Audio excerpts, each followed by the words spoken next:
Користењето зборови чија употреба има цел да покаже ерудиција и елоквенција, предизвикува сосема спротивен ефект, особено ако такви не постојат и не се забележани во ниту еден речник.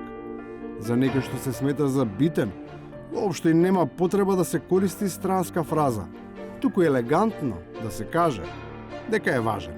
Сабајлево и поканив сите елевантни фактори во учеството на овие проекти.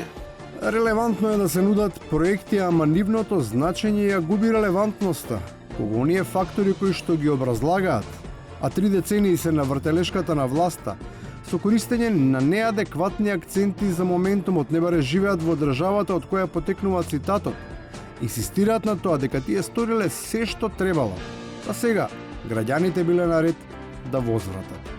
Ова е наша заедничка земја и да си го поставите сите прашањето овој пат што можам јас да направам за Македонија, а не што може Македонија да направи за нас.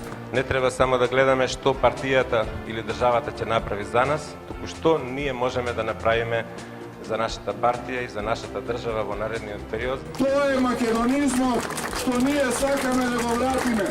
Ова унисоност наоѓа потврда во впечатокот за функционирањето на субјектите кои го истакнуваат прашањето на кое треба да се одговори, барајќи од електоратот да го промени однесувањето. Испораката која се бара се чини не остава простор за размислување за начинот на кој досега действувале.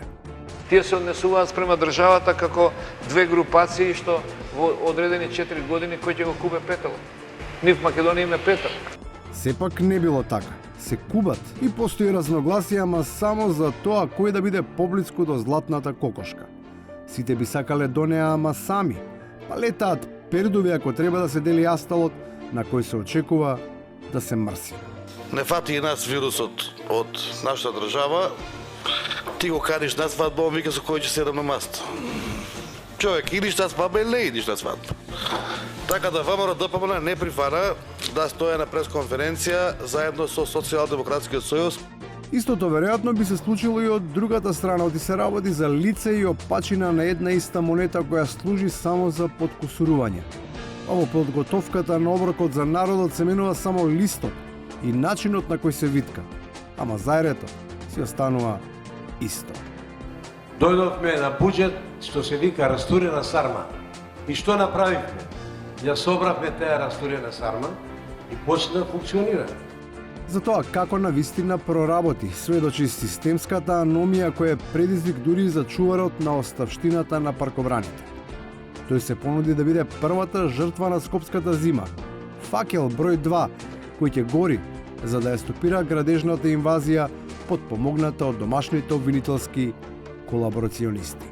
Па да земам да се самозапалам за да реагира некој. Па се искрено е.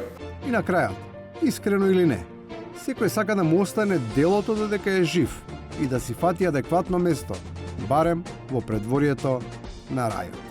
Това не е добро на животе да имаме ние пред црквата две дупки празни за гроб. Предвременото обезбедување за оној свет е само подкопување на актуелниот.